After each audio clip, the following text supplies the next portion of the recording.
and colluded with business people, including a murder accused, to disband the political killings task team based in KwaZulu-Natal.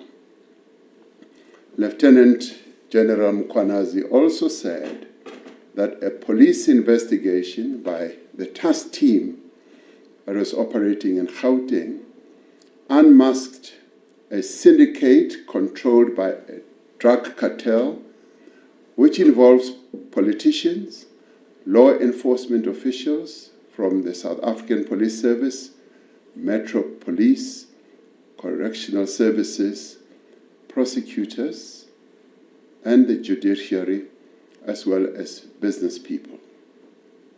The allegations made in this media briefing raise serious concern around our Constitution, the rule of law, and national security.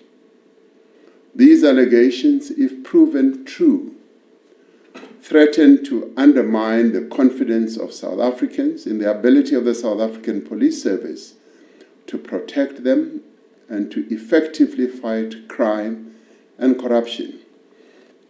South Africans are concerned about corruption and the rise of criminality in our country, which manifests itself in the killing of innocent people, gender-based violence, gang violence, kidnappings, construction mafia criminality, and in many other ways.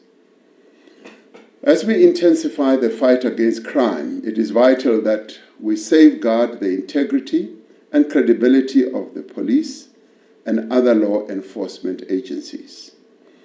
These allegations, therefore, call for an urgent and comprehensive investigation.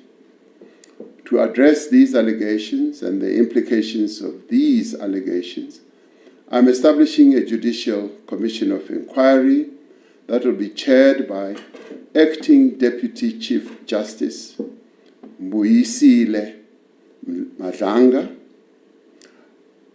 Justice Madlanga will be assisted by Advocate Sesi Baloyi, Senior Counsel, and Advocate Sandile Khumalo, Senior Counsel.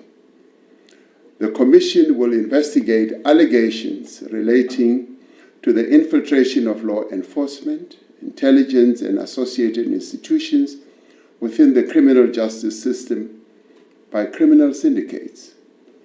Among the allegations that the Commission may investigate are the facilitation of organized crime, suppression or manipulation of investigations, inducement into criminal actions by law enforcement leadership, commission of any other criminal offenses, and intimidation, victimization or targeted removal of whistleblowers or officials that are resisting criminal influence. The Commission will investigate the role of current or former senior officials in certain institutions who may have aided or abetted the alleged criminal activity, or failed to act on credible intelligence or internal warnings, or benefited financially or politically from a syndicate's operations.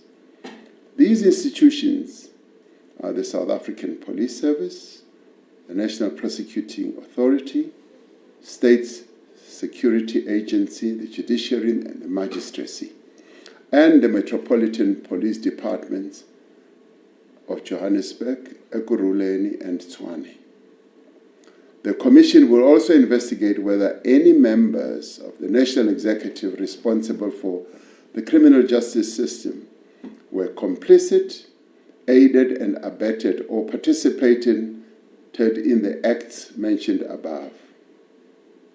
The Commission will be asked to report on the effectiveness or failures of oversight mechanisms and the adequacy of current legislation, policies, and institutional arrangements in preventing such infiltration.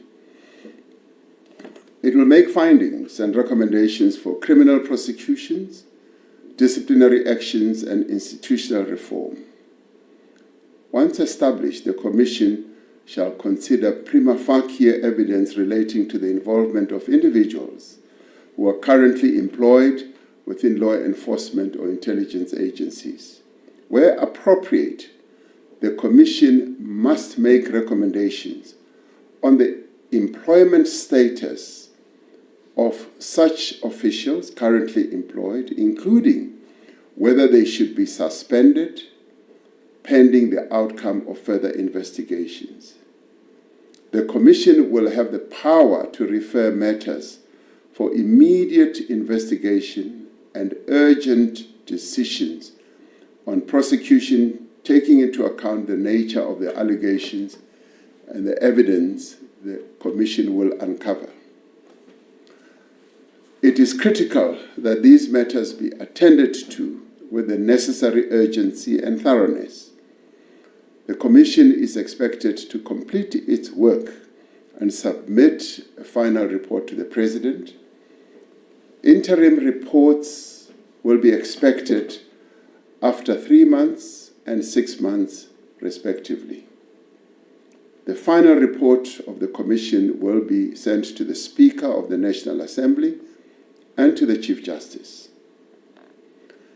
Acting Deputy Chief Justice Madlanga is retiring from the Constitutional Court at the end of July 2025 after years of distinguished service, and will therefore be able to give his full attention and time to the work of this Commission. In order for the Commission to execute its functions effectively, I have decided to put the Minister of Police, Mr. Senzo Mkhunu, on leave of absence with immediate effect. The Minister has undertaken to give his full cooperation to the Commission to enable it to work properly. I have decided to appoint Professor Firoz Kachalia as Acting Minister of Police. Professor Kachalia is currently a Professor of Law at the University of the Witwatersrand and is the Chairperson of the National Anti-Corruption Advisory Council. He previously served as an MEC of Community Safety in Gauteng. I'm appointing Professor Kachalia in terms of Section 91(3) subsection C of the Constitution, which empowers the Constitution to select no more than 2 ministers from outside the National Assembly. Professor Kachalia will be retiring from his current position at the University of Witwatersrand at the end of July this year.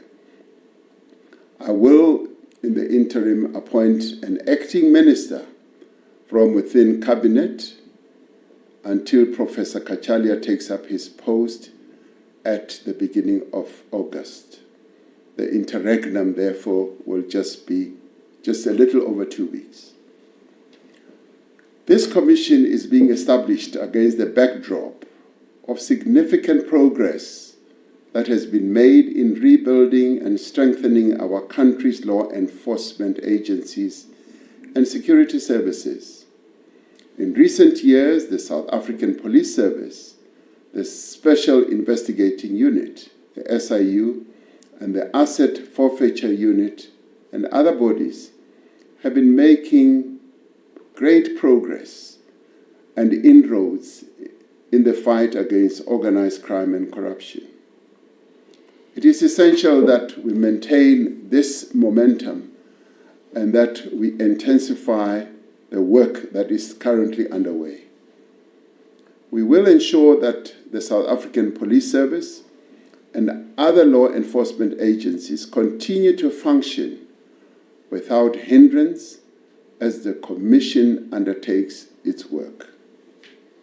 I call on all members of our law enforcement agencies, as well as security services, to remain steadfast in upholding the rule of law of our country and adhering to their code of conduct. I therefore call on all South Africans to support the Commission in the work that it is going to do where appropriate, and to provide any information or assistance the Commission may require.